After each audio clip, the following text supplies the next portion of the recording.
Welcome to Encounter Grace, where we come face to face with God's work in the world for our good. Join host Jason McKnight as we explore practical issues of community, theology, and leadership in everyday life. Welcome to Encounter Grace. We're so glad you're here. Thanks for joining us today. I'm Jason McKnight, and I'm really glad to have with me my friend BJ Murphy. BJ founded and he runs Magic Mile Media, which includes the Noose News. Maybe you've heard of that more. He served 8 years as mayor of Kinston, and he's just a great friend in this community. BJ, welcome. Thanks for being here. Well, I appreciate the invitation. This is a nice experience. We're doing some great things here. Well, we try to, and we keep telling everyone we're doing great things, so I appreciate you taking us up on that.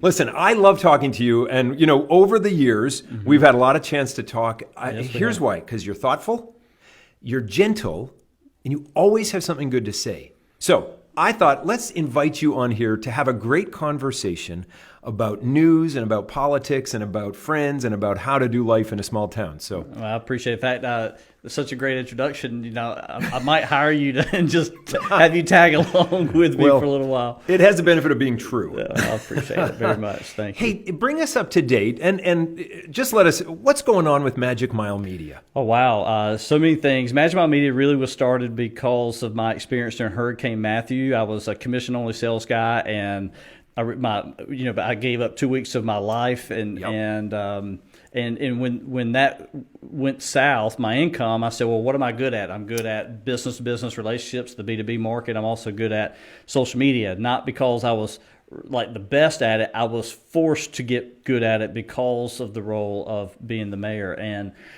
so today, what started off as just let's get a client here or there, see if we can help them with it. Now we've done some major events in our community. We expanded into the news business. We're now doing websites. We are starting to license out our intellectual property as it relates to the news business to a couple. We haven't made those announcements yet, but we've already signed one deal. We're working on a second one in another part of the state. So, I mean, we're doing things to help other entrepreneurs grow their business and have complete control too. So I wake up every day, I have a blast, whether it's a video or audio or the news or with the clients or responding to a manhunt. I mean, there's always something happening. There's always something. And tell us about the name Magic Mile, because people in Kinston know that, but give us the deal. That was part of the reason why we chose it. I'm a fan of alliteration, news. You could be a preacher. Right. And Magic Mile is certainly, back in the 50s, 60s, Queen Street, downtown Kinston, was called the Magic Mile. If you stood at the top of the hill near the Bentley and just looked down Queen Street, it's just absolutely gorgeous. And the same way, you come to South Queen Street Bridge looking up, I mean, you see the lights at night. So it really had a lot of magic to it. It was kind of the epicenter of shopping in eastern North Carolina. And so the name Magic Mile kind of stuck, but the truth is it hasn't been that magical in the last couple decades because of the decline in population and many other factors. But it was just a kind of a good play on our history, and we added the word media because it was kind of an all-encompassing of what we might do. When you start a company, you have these ideas, but until you start actually doing, it kind of just moved. But it's been a great name for us. And one day when Amazon or Google are trying to compete to buy us out, it will hopefully leave a long-lasting impression on the good things that came out of our community. I love it. I think it's a great thing. So every morning I wake up, I check my phone after I get coffee and then spend a little time in the Word. But then I check my phone and I do read the Noose News. Right. How's that going? You love that. I do. And that was actually an intentional marketing ploy. The idea that even though most people consume their news or they remember walking out with the robe on and you got the coffee cup and the dog runs out, gets the newspaper and brings it back, the white picket fence. And so we got accustomed to getting our news first thing in the morning. And so the idea was, if I could make sure that our newsletter, the digital newspaper, so to speak, was in your inbox at the same time you were probably getting your coffee and doing your devotion, then we will still have kind of tacked on to that historical ideologue of this is news, this is how you're supposed to get it. But also make sure it's top of the fold, so to speak, in your notifications, because people get a lot of emails during the day, and then they try to clear as much of it out during the day. But if I was the first thing in your inbox that morning, or the first 2 or 3, then you were more likely to click on it. So it was very psychological reasons why we did it. Good but idea. our goal every day is to put out at least 3 original pieces of content. Sometimes we hit 12, sometimes it's 3. But we tend to average around 7 or 8, whether it's a column or help wanted, or an actual news story, or a feel good, this kid got on the scholarship list or something. The kind of community news that your grandparents thought of. That was the idea. We want it to be free. We want to have none of those annoying pop-ups to what the president or our governor does is really important to our society, but there are thousands of outlets that tell those stories. Right. There's only one that's going to talk about a manhunt in your backyard, or some kid got on the dean's list at some college, and we wanted to be that source. Yeah, that's really good. Okay, so you know where I get my news. Where do you get your news? It's so interesting because I'm so in it every day that I know what's coming out in the newsletter every morning at 7 a.m. For the most part, I get my news from a variety of sources. I've set up my Alexa device to give me a flash briefing, so I listen to Fox. I listen to, this is just on the flash briefing, Fox, the Wall Street Journal. I'll listen to WRAL, and then I'll get the weather. During the day, I will flip through on Twitter. I follow a lot of Washington reporters, not just the main outlets, but the actual reporters themselves.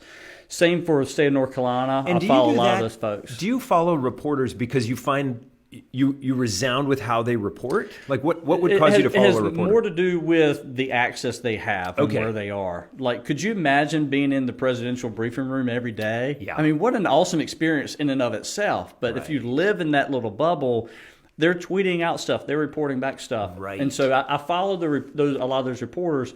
But I, at any given point during the day, most of the time it's over lunch. If I eat in, I'll flip to Fox, CNN.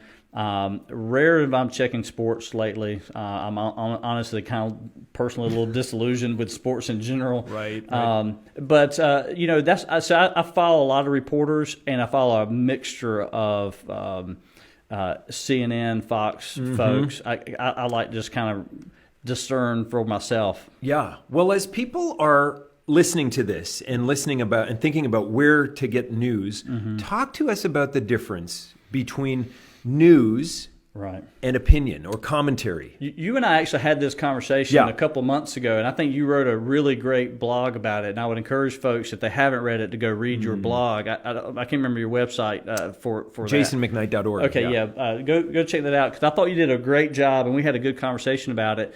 And honestly, we get some of that feedback sometimes. People will make a comment, well, I hate this reporting, and it's like, no, this was this person's opinion. Right. There is a big difference, and I think it's healthy for a news organization to allow opinions, but also to report the news. And sometimes, honestly, we get chastised at News for being too right-leaning on the opinions. And I've said, well, do you realize how many times I've asked left-leaning writers to write? And the lack of response that we've received, I can't help who sends us something. You can invite, But there is a difference between someone's opinion, certainly, and what is a factual news story. We have some people who will write a letter to the editor, which usually are one-off kind of things. And then we have the weekly, for us in our backyard, Reese Gardner, gotta love him, cute man. Mike Parker is a very thought-provoking author. Tammy Kelly will write something about food, and she tries to be relevant with the time of year. So, we have those types, but then we have a local news story, whether it's a criminal act or an education piece. So, and we work with, in our case, work with our school systems and our private schools well to get that kind of information as well. It's true, and you do a good job of that. Like we try. Yeah, I mean, it's really helpful. Let's talk economics for a minute, because speaking of things that you've written, a few weeks ago you published an article about how Stimulus is contrary to the American dream. Let's just talk about that for a couple of seconds here in this podcast several weeks later. Yeah, and I'm not a part of the think tanks of why our politicians and economic advisors said direct payment stimulus was the right way to go. My point in my column was that, look, my family is still receiving stimulus money. We're receiving PEBT money. Right. We're a middle income family. Right. We got to accept it because they send it to us. We can't give it, to somebody else. You could be held criminal liable. Right. And so it's like we will spend it, and quite frankly, we have used it to pay down debt. We're in a let's get rid of debt mode. That's something that's we're focused on.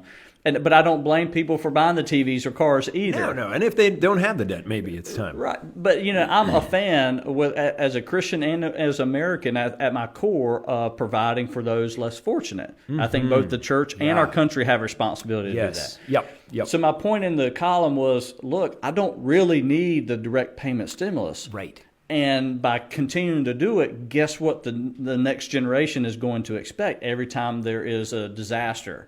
The next Pearl Harbor or 9/11 happens, they're going to go, well, the way to solve this is to give everybody a check. And I'm like, that's not the answer. We survived the housing crisis, right? We did. Yeah, we all got through it. Right. It wasn't easy, but we did. Because we're not guaranteed an inexorable increase in our standard of living. It's just nowhere in the Constitution or the Bible. Well, it's just not. And who's going to pay for it? That's what is just mind-boggling to me is my kids are going to be responsible for these trillions of dollars of debts. I mean, I'm 40. I'm getting into the peak earning years, I guess, of my life.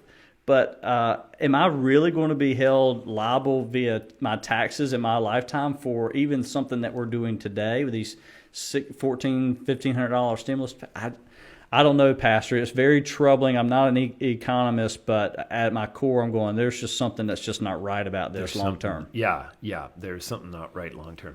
All right, how long have you lived in Kinston? My entire life. I'm 40, all but 3 years. Right? Wow. Yeah, that was 3 years ECU. That was it. Yeah, so you're born and bred here. Okay, what do you love the best about it? What's your favorite thing about K-Town? Well, certainly there's so many things. There's so many, you're right. I mean, I love the people. I love the idea that I can get from one side of the county to the other in like 10, 15 minutes.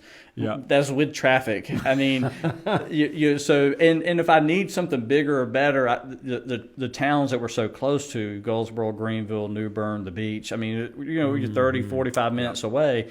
So I think from a logistical standpoint, we're well positioned. We've got a cute little town. Certainly, it's transitioned over the years. I love our downtown. I'm practically born and raised in downtown Kinston, and my business is there now as well. Which I'm not local. I've lived here almost 18 years, but I'm not local. And I did not know until before we went on the air, is that Reynolds seafood began with your family. I did not know that. Johnny is my first cousin, and his cousin Chuck is on his side of the family. But yeah, that was my grandfather's business. Wow. And when my grandfather passed, he gave half to my dad, who was the youngest of 12 Murphy kids, and the other half to J.C. Reynolds, which was my uncle.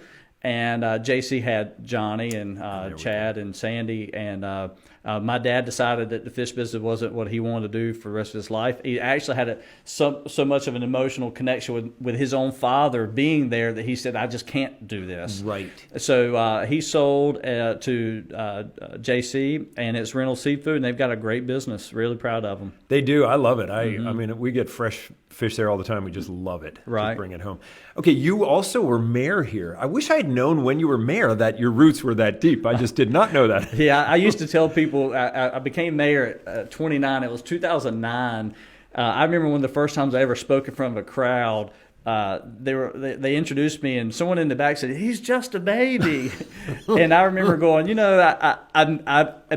I got up to the microphone and I said, I heard that, and they kind of chuckled, and I said, well, I may not be a baby, but I guess I qualify to be mayor because I am changing diapers now. To run for office, you got to have a little bit of a healthy ego. I mean, heck, I got somebody that follows me around with a camera all the time.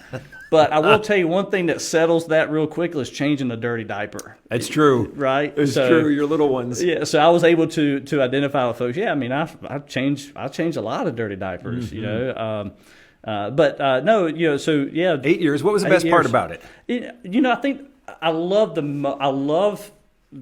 being proactive on leadership. Certainly in leadership, you've got to react to challenges like the flood. But I like being proactive on issues and really kind of pushing the envelope, because the mayor's role in our community isn't like the mayor of New York who gets to sign legislation. Right. The mayor of Kinston is the chairman of the board. So a chairman isn't the CEO. The chairman doesn't execute. Right. The chairman kind of casts vision and gets the body and the organization kind of corralled to go, hey, let's go this way. I missed that part. I loved the Eagle Scout Court of Honor ceremonies. Yeah. I love talking to kids. And I'm mayor of a city, but I would get invited to the county schools because the kids don't know the difference between the chairman of the county commissioners and the mayor. They don't. Let's get the mayor here. Yeah. So I love talking to kids about how we recycle the water that they flush down the toilet and we end up drinking it later. I just kind of left that out there and expect the parents to call me later. And, because they're calling, my kid will only drink the Coke now. Right.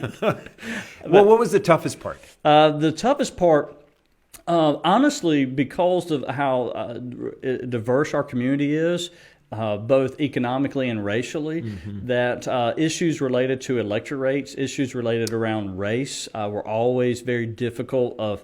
You need to be honest with each other. We need to be honest with the people. People need to be honest with us. And so sometimes that was a very difficult thing to do. So one thing I loved about being mayor is I got to choose a mayor pro tem. Right. Someone who just steps in if I'm ever needed. But that person, the way I structured the board where we sat, would sit right beside me. The city manager sit my right, and the pro tem sit my left. So I could always kind of lean in and go, okay, how can tell me about this? And having the wisdom of somebody like Joe Tyson, for example, and Robbie Swinson, good guys, and having a white person and black person helping to lead the body, but people more importantly that I trust, friends. Because we saw some things differently. But I can tell you, Pastor, that in leadership, one thing that I value more than anything is trust. I will hire somebody with no skill. But if I can trust them, we can do some great things together. Yeah, we can train you, or like as an employee. Or I can partner with you even if I disagree, but the trust has got to be there. Very much so. And how's your relationship with Mayor Don Hardy? It's interesting because initially it was kind of like, it was a little awkward. Here's the guy who unseated me. Right. I mean, and I enjoyed 8 years of that role, and I wanted to do it again. So at first it was a little awkward, but certainly pleasant. I mean, I called him that night, congratulated him. I certainly was there at the swearing-in ceremony, but then I had to step back and let him lead. And then it was like 6 months later or so is when I started News News. So then the relationship is a little bit different then, because now we're in the news business. Right. But I mean, it's not somebody. Which I hear they're supposed to keep elected people accountable. Well, right. So some of the networks don't know that. No, that's right. Anyway, it is supposed to be what's supposed to happen. So I guess to say is I'm not calling on City Hall. Right. I've got staff that if there's an issue with the city or with something we need to address, they're filing reports. I really reduced how much of the chamber outings I personally go to, because I have done my darndest to allow him and other leaders to step into those roles. So I'm still very out there and vocal and proactive, but on a much different level today. Sure. Well, let's zoom out from Lenoir County, from Kinston, and let's think politics nationally. You're a registered Republican. You elected as a Republican. Look into your crystal ball. Tell us what's next for the GOP. Well, it's interesting because I've always considered myself a practical Republican. Republican, I like it.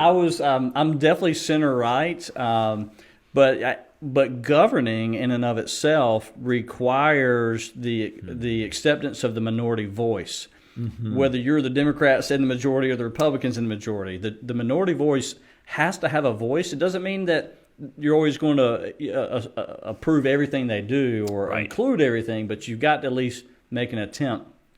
And that's the very difficult thing about politics in Raleigh and D.C. is it becomes so partisan. But in terms of the Republican Party, the President Trump's almost denial of the election results or how that all came to be has been an interesting thing to watch politically because I was of the opinion of, hey, the courts said you lost, the Electoral College said you lost, so okay, just tell people, hey, I lost, and move on. But actually the exact opposite happened. It doubled down, culminated in the January 6th Capitol riots.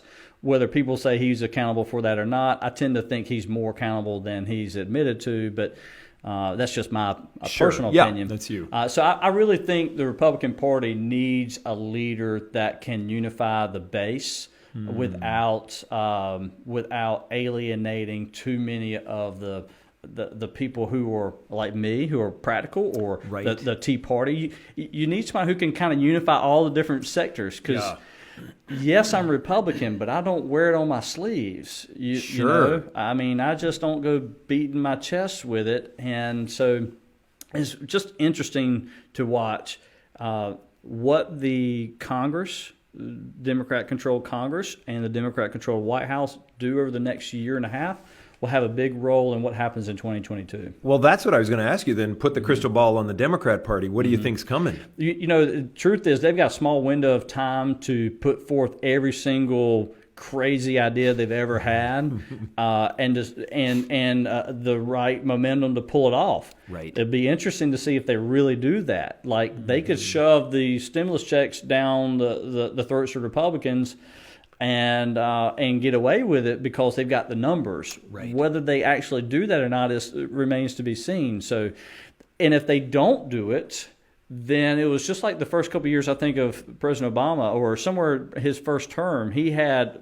control of the Congress. And they didn't do some things, and they were later held accountable for that. By their base. That's right. Yeah, and no, so it's true. And same with the beginning of the Trump, and both houses of Congress were Republican, and they didn't get Affordable Care Act changed. And I will tell you, Pastor, I'm a big fan of checks and balances in our system. Me too.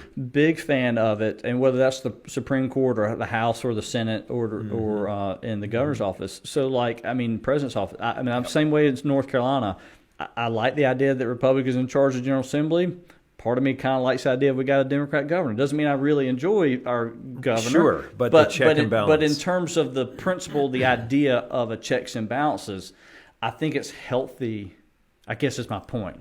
Yeah. I think it's healthy for our society to have those checks and balances. I think it really is healthy. So you're not just saying that as a newsman? No. Because it makes great headlines? Well, no. But, and the truth is, that's the kind of talk that would hurt me in the Republican primary. You're exactly right. Right? You're exactly right. But it's also the true core American value that I really appreciate, and is that you've got to be willing to work with the other side to do what's best for the entire country or the population. Just because I was a Republican that won at 29 doesn't mean that I'm only going to serve Republican interests. My community was 2/3 minority, 2/3 Democrat. Right. Thankfully, 4 years later, I was actually the first person to become mayor as a nonpartisan candidate. Because we went nonpartisan as well. So you represent everybody once you get in office. You do. You really do. You represent everyone. And that's why governing is a whole lot harder than campaigning. It's right. It is, because you can say so many things. You can put out your platform. Yep. President Biden put out his platform, all the things he wanted to accomplish. But then when he gets in there, then he's got Speaker Pelosi's agenda and Senator Schumer's agenda. And it goes, okay, well, then you might have one or two splinter votes like Joe Manchin, who's West on Virginia. the bubble, right? And then whatever Mitch McConnell says could have some weight in that conversation. So you've got all these things pulling at you on top of the idea that you've also in leadership have to respond to things. It's not always about what you want to do. It's about you have to react to a 9/11. Yep. How does that change what you're about to do for the next 6 years of your career? That's right. Well, how do you remain politically engaged but don't lose friends? Because we got to talk about that just for a couple of minutes here. How can I be active in politics, or at least thinking about it, but then it just feels like if I say the wrong thing at the wrong time, people are going to drop me? You know, I part of that for me is even though I'm a very outspoken guy to some degree, I'm not a shock and awe kind of a guy. That's not my core, my nature. But I'm also careful about how often or what I post on social.